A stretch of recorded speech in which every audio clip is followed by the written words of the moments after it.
We're so thrilled to bring this next guest back to the Rail Talk studio, returning champion, dual Hall of Famer, coming off a banner stellar week at Saratoga. Mark Casse, welcome to the show.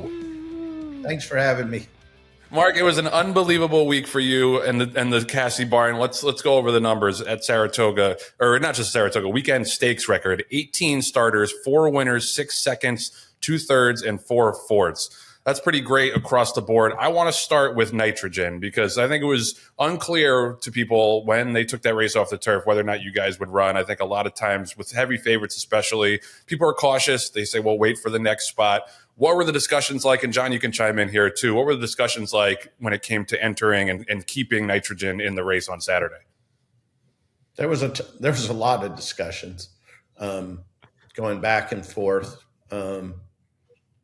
Normally I have a pretty strong opinion, but I was concerned here. When you have a filly and she's the best turf filly in North America, 3-year-old filly turf, you don't want to tarnish her record. You don't want to put her in a bad position. So it was long. I tell everybody, I ate a lot of ginger that day because my stomach was hurting trying to make a decision. And really, John and Len ended up saying, look, we'll take responsibility for it. Let's run. And one thing that I was able to do, which made me feel a lot better, our team, we have great records. And I went back and I looked at her December 19th work with Dream On at Palm Meadows on the dirt. And it was the bullet work. She worked great. She galloped out great. And that made me feel more comfortable. Then the only decision, and we'd contacted the stewards and asked, when could we scratch? And they had given us to 1 hour before post. So then I'd say 3 hours out, John and Len called and said, we're good with running. And I said, well, okay, that's good. I just have to be comfortable with the racetrack. And so I watched it. I talked to Jose right after, I believe it was the 4th. And I said, what do you think, Jose? And he goes, no, I'm good with the track. So that's when we decided. We really didn't know for sure we were going to run to about 1 hour before. And it was not, the thing is too, Joe, it wasn't about greed. She has nothing to prove. Right. It wasn't about the money. It wasn't about that. Is now our opportunity to try her on the dirt. And what happens is she went to Woodbine in the summer. She went there for one purpose, and her purpose was to win the Natalma. Because looking at her pedigree, I thought she was grass. So now she runs well first time out. She comes back, runs well in the Natalma.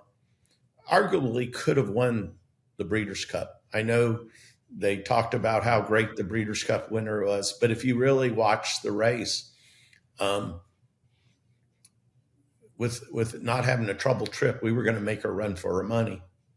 So now it gets more difficult. Where do you decide to run on the dirt? And there was just never a good opportune time. I will say one thing about John and Len and DJ. They're not afraid to step out of the box. And if you do step out of the box and you do something wrong, or they're okay. Well, we'll move on. And that's important because not every person that I train for, even though I have a wonderful group of people, could we have made that move? It would have been much more challenging and I needed push. John pushed, and I'm thankful for that. Well, I think Joe also, and to the audience, what it showed was, Mark and I talk multiple times a week, if not every day, about the horses. And it's not just always about the Sandmans of the world or even the Nitrogens of the world. It's about a lot of our horses. And one thing that we have is this rapport where we can kind of read what Mark's concerns are and what Mark's upside opportunities are. And by running her, granted now with 2020 hindsight, we look like geniuses because she won. She ran really impressive. And actually she ran a lifetime best number, depending on what metric you use, during that race.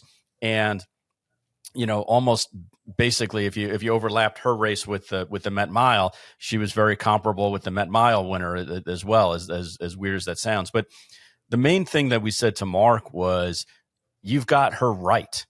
And Mark always preaches to us, and you've heard it with Sandman, always preaches to us, I want to run the horses when they're right, not necessarily when the calendar says I should be running them. So sometimes we come back and we run 2 weeks. Sometimes we wait 6 weeks. Sometimes it's longer. Sometimes it's, I want to try this horse on the Tapeta because it's just not, he or she is not moving as well on the dirt on a deep track as I want it to. So, Mark, by working with Mark, we have a lot of flexibility, a lot of options when it comes to trying horses out on different things. So yeah, we gave up in essence an opportunity to run her in the Penn Oaks or in, something comparable to that. But Mark stressed to us going into this race, she was doing her best that she's ever done in all the time that he's had her under his care. And for us, this was the time then to strike and to try it. And yeah, we were running against a couple other turf horses that also neither of them had run on the dirt before. And it was a lot of money, but it was a lot of risk also because she is number one in her division. And you don't want to, risk her reputation and also potentially ask her to do something that she's not ready to do. So we had that confidence from Mark, even if he wasn't 100% confident, outwardly. He kept stressing to us, she's ready to win this race. And it just happened to be, on a sloppy sealed track instead of on the turf. But it's not changing, I think, what we do with her going forward. Yeah, well, that was going to be my follow-up question. Like 91 buyer, Good Cheer just got beat the other day in the Acorn. We'll get to Lucara, obviously. Does that mean, are there any other doors potentially open for nitrogen on the dirt, or are you just going to go back to the turf and stick with that? I think if I answer as the GM, and I'll let Mark answer as the trainer, I think the goal is to try to get a grade 1 win next to her name, and fulfill that last line of her resume that she needs to have as a grade 1. There's the Belmont Oaks coming up on July 5th. So timing wise, it works out really well. That's at Saratoga as well on the turf. And then we'll sit and we'll talk together as a team, like we do with most of these major decisions, and talk about it, because a lot can happen. There's the old saying that man plans and God laughs. There's a lot that can happen. I mean, we weren't thinking about ever running her in the dirt, and then the sky's open and we decided to run her on the dirt. Good Cheer, who was the nitrogen equivalent in the 3-year-old filly division on the dirt, stubbed her toe. Now, it doesn't mean she's a bad horse at all. It may just be a line through the race. And she's still a great, competitor. And Lucara is a phenomenal filly, now winning the Acorn and the Ashland. So that division's wide open. But I think we're going to talk and try to do what's best for the horse first. And if it happens to be that we feel like the dirt is the right place to go with her, then we run her on the dirt. But for right now, Mark, correct if I'm wrong, the Belmont Oaks is next on the hit parade for her. Well, unless we decide we wanted to run in the Belmont Derby. Because it is. All right. It is a great news. The Belmont Oaks is a grade 2. Good point. No, great. No, the Belmont Oaks is a grade 1. It's a grade 1. The Saratoga Oaks is a grade 2. Yeah.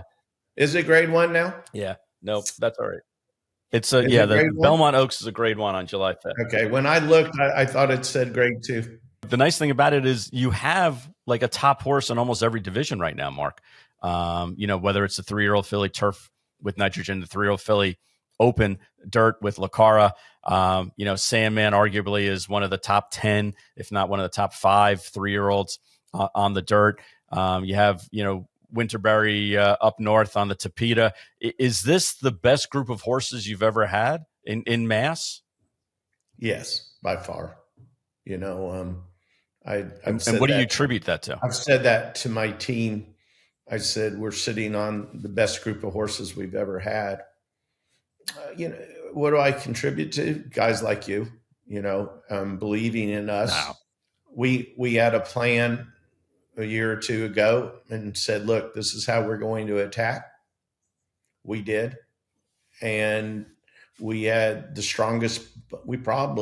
had the strongest bunch of 2-year-olds of anybody in North America as far as a group.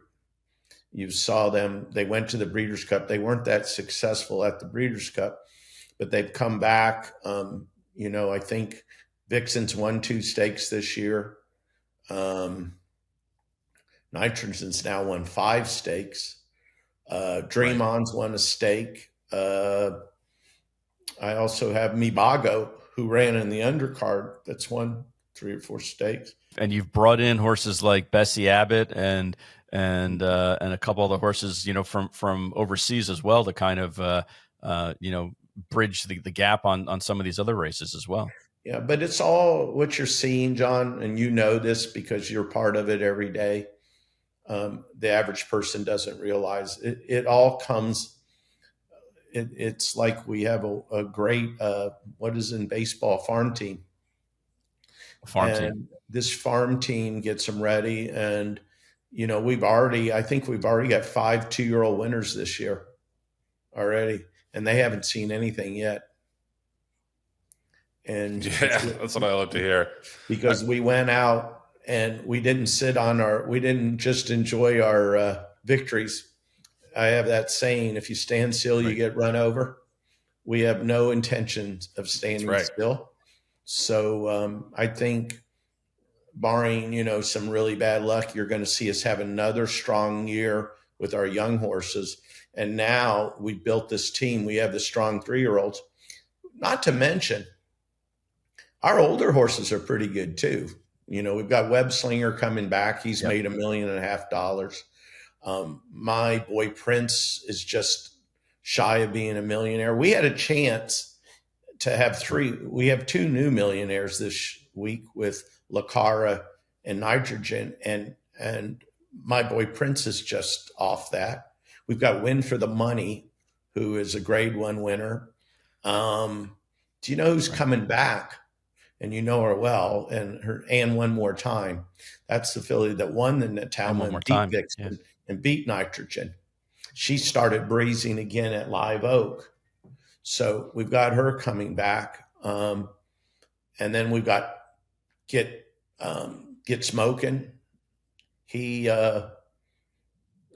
running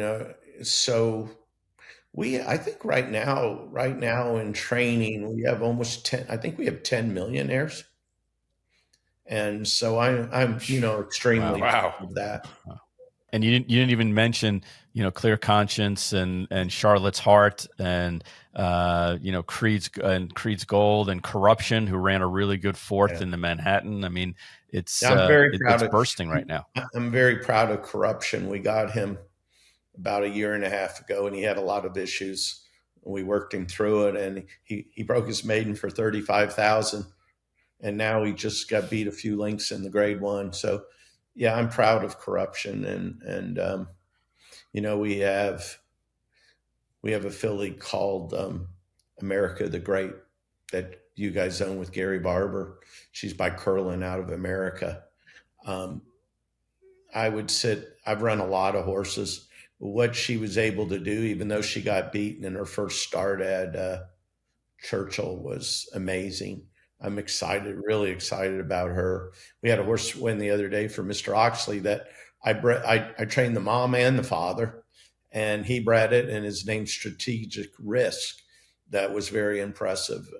He's heading for Saratoga. So, yeah, it's exciting times. I'm very proud of our team, at Saratoga.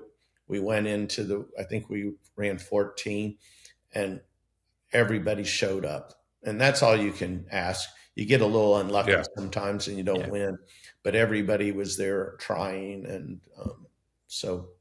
I'm very proud of it. You didn't mention we have a nice looking West Point 2-year-old who's coming up this week on the Sandman path. I'm not gonna spill too much there, but that's another one that we're really excited about over on my side. You mentioned like part of the reason that you're able to have some success is because of owners like John and Len and Gary Barber. I wanted to talk about Tracy Farmer a little bit.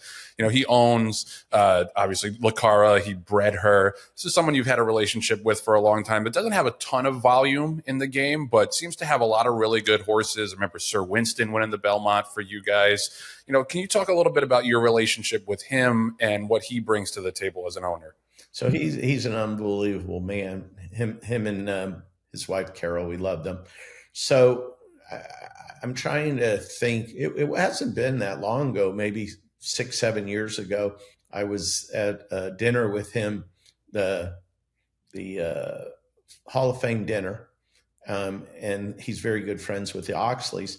And he said to me, "I'm thinking about owning a horse, getting back into racing." He had gotten away from it. He was a little frustrated by it. So he said, "You're going to that sale. If you see anything you like, we'll buy one." So I picked out maybe 10 that I liked. And training horses is like dating. You have to learn, some like to hold hands, some like to hug. Everybody is different. So I said to him, "Tracy, here's the 10 I like." And Tracy knows a lot about horses. I said, "You want to tell me which one you prefer?" And he said, "Well, why wouldn't we just buy them all?"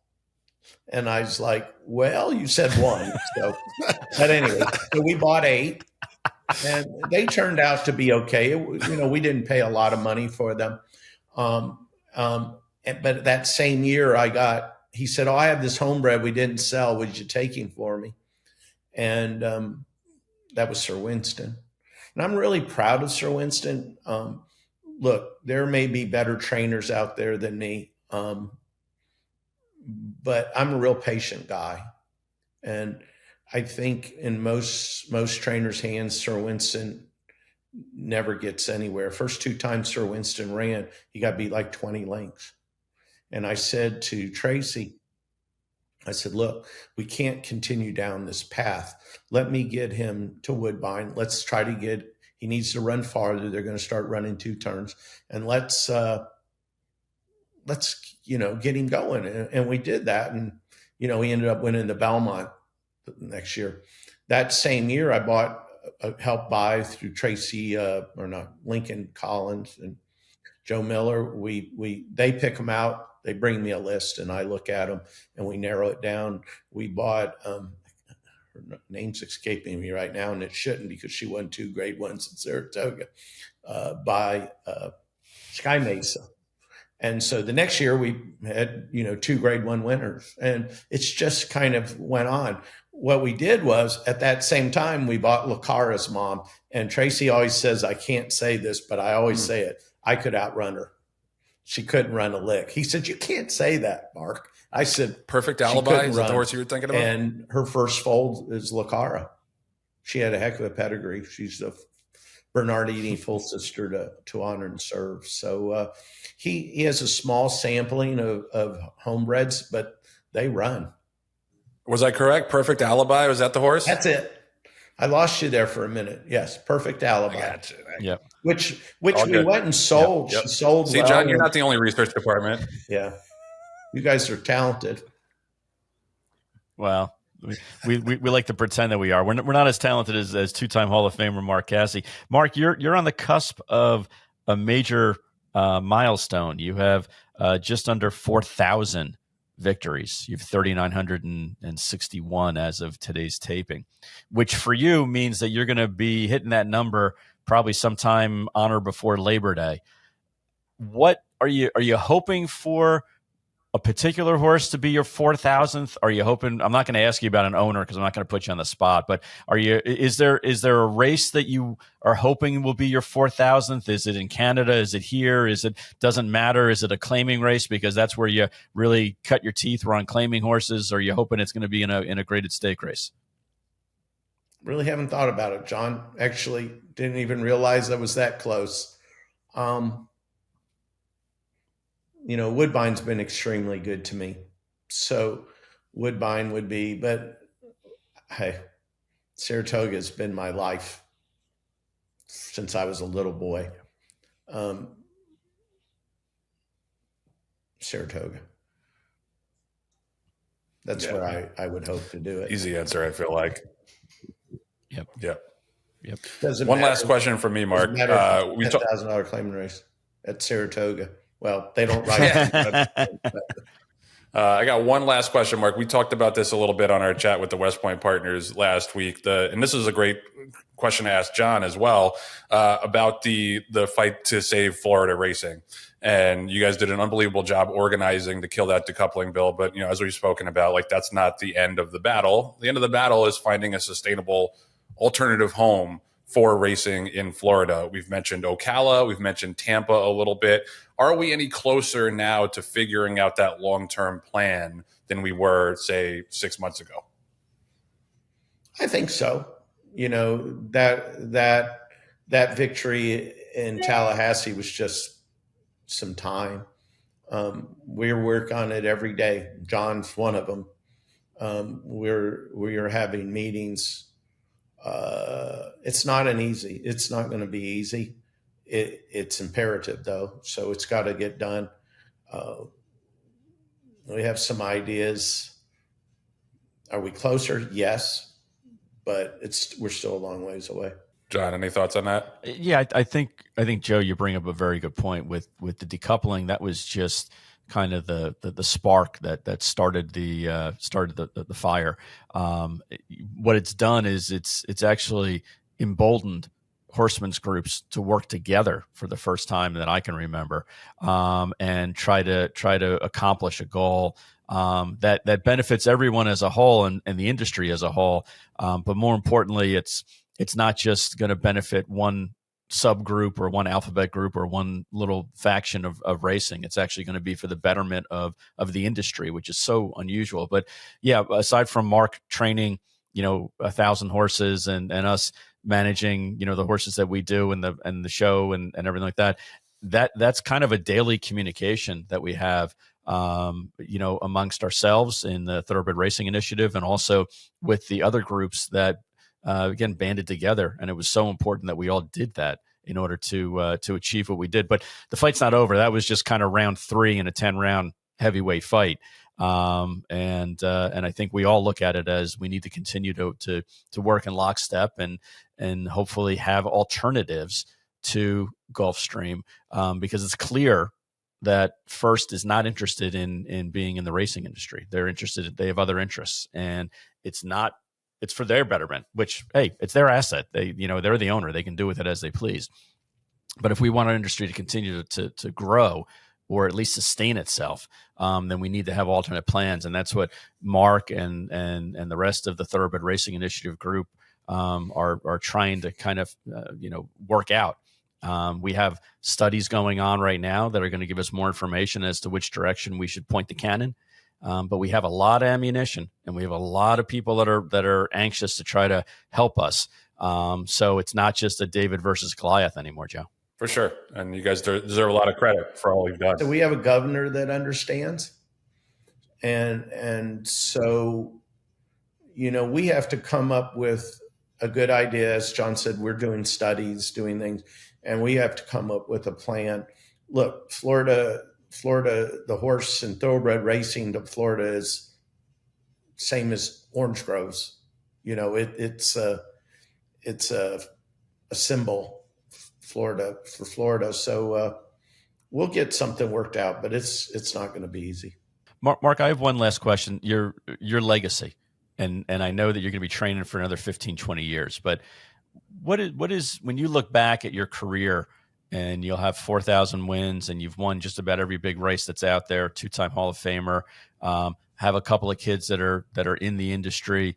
What do you think is going to be your legacy in the industry, or what are you most proud of that you've accomplished in the industry?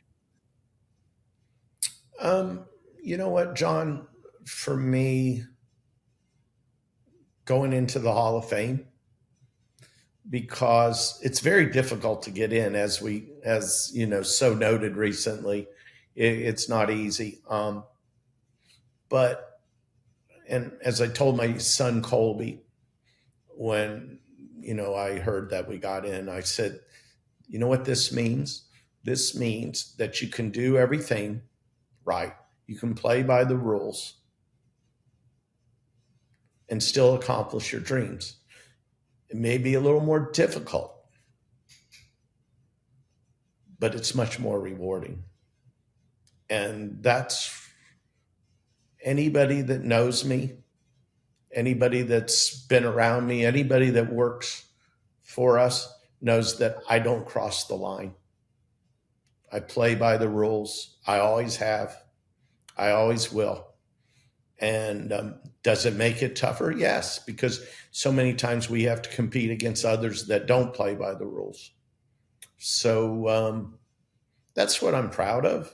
I'm proud of that. Plus, I think, what's his name? Tim McGraw. There's a song called Humble and Kind. And in it, it says, achieve your goals, but treat others and treat them as you would want to be treated. And I don't take myself too serious. I'm so fortunate. I have a wonderful family. I get to play in a game that I love. And so it just doesn't get better than that. My final goal would be, I want horse racing to be in a better place when I leave than when I came into it. And so you see me fighting hard, and if it's HISA, if it's about Florida racing, you know me, I step up, and I might not always be right. I think I am, but I'm going to fight for what I believe is best. And as I said, I want this industry and this sport to be better when I leave than when I got into it. Right. Yeah, I mean, you've certainly done your part on the racetrack and off the racetrack. It's a pleasure to have you on the show. It's a pleasure to have you in the West Point family and the DJ family. Mark Casse, congratulations on a huge weekend, and thanks as always for the time. Thanks for having me, guys.